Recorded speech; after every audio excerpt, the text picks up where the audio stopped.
कृपया हमारे चैनल को सब्सक्राइब करें और बेल आइकन को क्लिक करें। नमस्कार। आज हम आपके सामने श्री सत्यनारायण व्रत कथा के तीसरे अध्याय का वर्णन करने जा रहे हैं, सो ध्यान से सुने। सूत जी बोले, हे श्रेष्ठ मुनियों, अब आगे की कथा कहता हूँ, सो ध्यान से सुने। पहले समय में उल्कामुख नाम का एक बुद्धिमान राजा रहता था। वह सत्यवक्ता और जितेंद्रिय था। प्रतिदिन देव स्थानों पर जाता तथा गरीबों को धन देकर उनके कष्ट दूर करता था। उनकी पत्नी कमल के समान मुख वाली सती साध्वी थी। भद्रशीला नदी के तट पर उन दोनों ने श्री सत्यनारायण का व्रत किया। उस समय वहां एक साधु वैश्य आया। उसके पास व्यापार के लिए बहुत सा धन था। वह नाव को किनारे पर ठहराकर राजा के पास गया और राजा को व्रत करते हुए देखकर विनय के साथ पूछने लगा, हे राजन, भक्ति उचित से आप क्या कर रहे हैं? मेरी सुनने की इच्छा है, सो आप मुझे बताइए। राजा बोला, हे साधु, अपने बांधवों के साथ पुत्र आदि की प्राप्ति के लिए यह महाशक्तिमान सत्यनारायण भगवान का व्रत व पूजन किया जा रहा है। राजा के वचन सुनकर साधु आदर से बोला, हे राजन, मुझसे इसका सब विधान कहिए। मैं भी आपकी कथा अनुसार इस व्रत को अवश्य करूंगा। मेरे भी कोई संतान नहीं है और इससे निश्चय ही होगी। राजा से सब विधान सुनकर व्यापार से निवृत्त हो वह आनंद के साथ घर गया। साधु ने अपनी स्त्री से संतान देने वाले उस व्रत का समाचार सुनाया और कहा कि जब मेरे संतान होगी तब मैं इस व्रत को अवश्य करूंगा। साधु ने ऐसे वचन अपनी स्त्री लीलावती से कहे।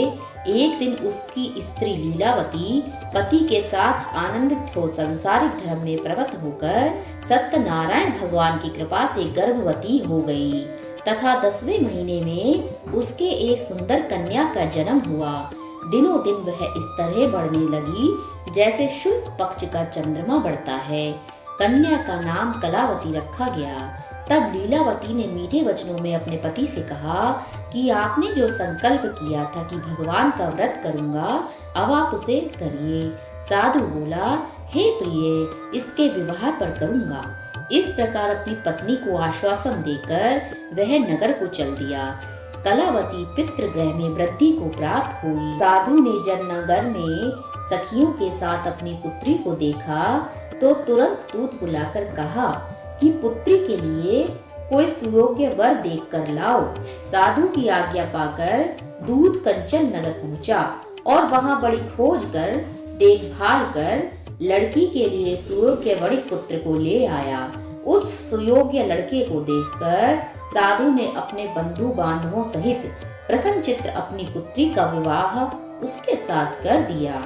किंतु दुर्भाग्य से वह विवाह के समय भी उस व्रत को करना भूल गया। तब श्री भगवान क्रोधित हो गए और श्राप दिया कि तुम्हें दारुण दुख प्राप्त होगा। अपने कार्य में कुशल साधु बनिया जमाता सहित समुद्र के समीप स्थित रत्नपुर नगर में गया और वहां दोनों ससुर जमाई चंद्रकेतु राजा के नगर में व्यापार करने लगे। एक रोज भगवान सत्यनारायण की माया से प्रेरित कोई चोर राजा का धन चुराकर भागा जा रहा था, किंतु राजा के दूतों को आता देखकर चोर ने घबराकर भागते हुए राजा के धन को वहीं चुपचाप रख दिया जहां वह दोनों ससुर जमाई ठहरे हुए थे। जब दूतों ने उस साधु वैश्य के पास राजा के धन को रखा देखा तो वे दोनों को बांध कर ले गए और प्रसन्नता से दौड़ते हुए राजा के समीप जाकर बोले, यह दो चोर हम पकड़ कर लाए हैं, कृपा करके आज्ञा दें। तब राजा की आज्ञा से उन्हें कठिन कारावास में डाल दिया गया और उनका सब धन छीन लिया।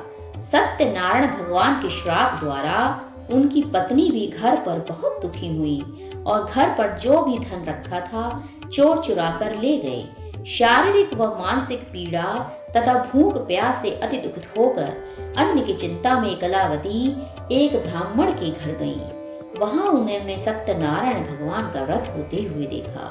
फिर कथा सुनी तथा प्रसाद ग्रहण कर रात को घर आई।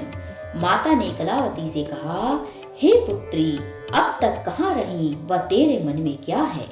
कलावती बोली, हे माता, एक ब्राह्मण के घर श्री सत्यनारायण भगवान का व्रत देखा है। कन्या के वचन सुनकर लीलावती भगवान के पूजन की तैयारियां करने लगी और लीलावती ने परिवार और बांधुओं सहित श्री सत्यनारायण भगवान का पूजन किया और वर मांगा कि मेरे पति और दामाद शीघ्र आ जाएं।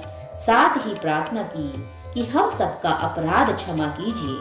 सत्यनारायण भगवान इस व्रत से संतुष्ट हो गए और राजा चंद्रकेतु को स्वप्न में दर्शन देकर कहा कि हे राजन, दोनों वैश्य को प्रातः ही छोड़ दे और उनका सब धन जो तुमने ग्रहण किया है दे दे, नहीं तो तेरा धन, राज्य, पुत्र आदि सब कुछ नष्ट कर दूंगा। राजा से ऐसे वचन कहकर भगवान अंतर्ध्यान हो गए। प्रातःकाल राजा चंद्रकेतु ने सभा में अपना स्वप्न सुनाया। फिर दोनों बड़े पुत्रों को कैद से मुक्त कर दिया और सभा में बुलाया। दोनों ने आते हुए राजा को नमस्कार किया। राजा मीठे वचनों में बोले, हे महानुभावों, भावी वर्ष ऐसा कठिन दुख प्राप्त हुआ है, अब तुम्हें कोई भय नहीं। ऐसा कहकर राजा ने उनको नए नए वस्त्र आभूषण पहनवाए तथा उनका जितना धन लिया उससे दुगना धन दिलवा कर विदा किया।